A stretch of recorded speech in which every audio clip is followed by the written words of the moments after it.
If you heard a lawmaker spent taxpayer money on projects he personally benefited from, you'd probably say that's wrong, if not worse.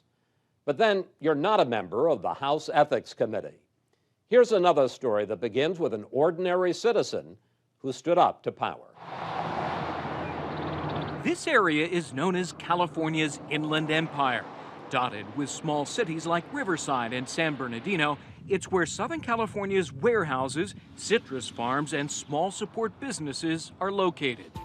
It is also where, 6 years ago, Art Castle retired from his job as a warehouse manager and decided to put his newfound free time to good use by researching local politics. That is what brought him to this area just off Interstate 215 in Perris, California.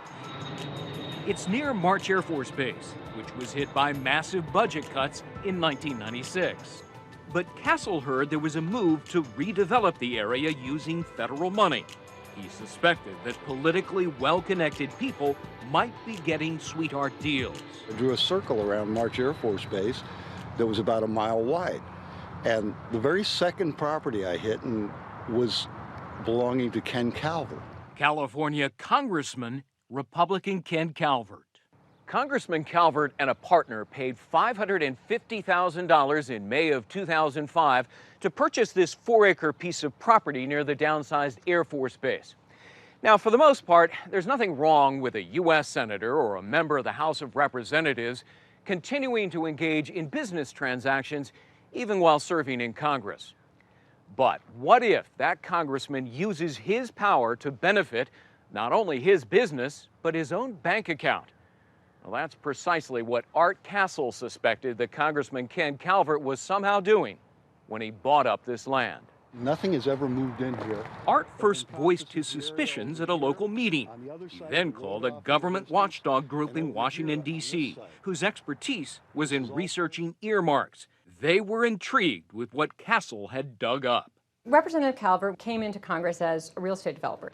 Ryan Alexander is the president of Taxpayers for Common Sense, that privately funded nonpartisan corruption watchdog group. He came in with a background as a speculator, and once he got into Congress, he started earmarking transportation and infrastructure projects for his district. Alexander soon discovered that Calvert had earmarked an interchange at I-15 that would connect it to I-215. It would turn the 16-mile-long road connecting the two interstates into a major highway, and that road would run right by Calvert's property. He earmarked an $8 million road near that parcel of land.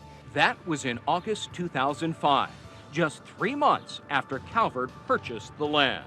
And into that exact same 2005 transportation funding bill, Calvert added another earmark for $1.5 million of taxpayer money.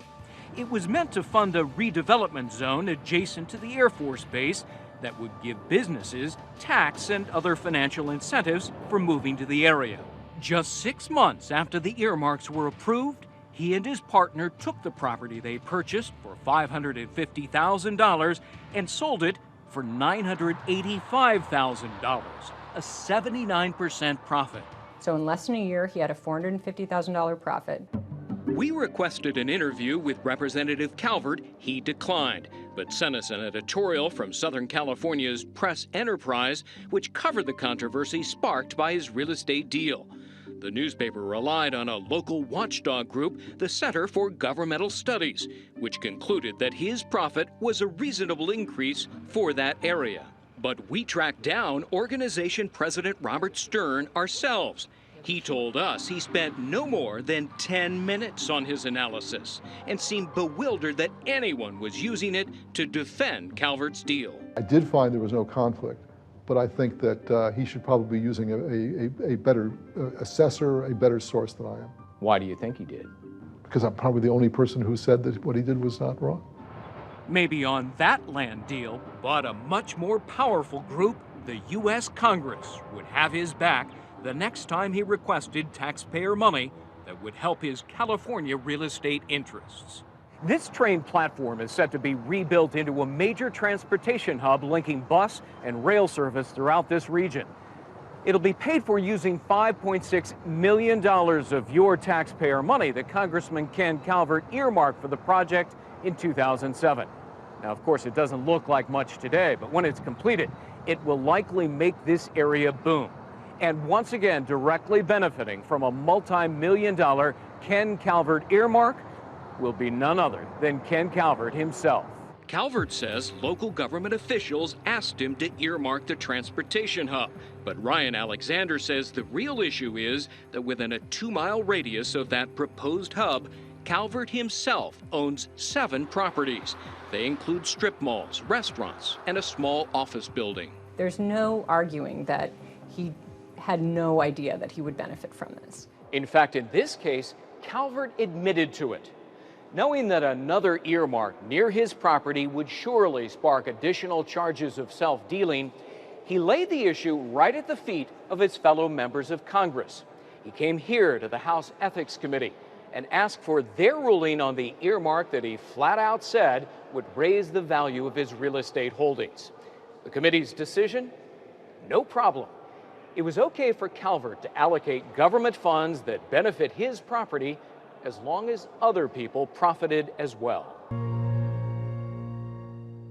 The controversy over earmarks will only grow because it crystallizes not just the question of where our tax dollars go, but whether we can trust our elected leaders to do the right thing. And the shouting is likely to get louder as Election Day nears, as it should. Someone has to decide how your tax dollars are spent, and ultimately those public officials answer to you. For more information, log on to foxnews.com. And while you're online, send me an email and tell me what you think.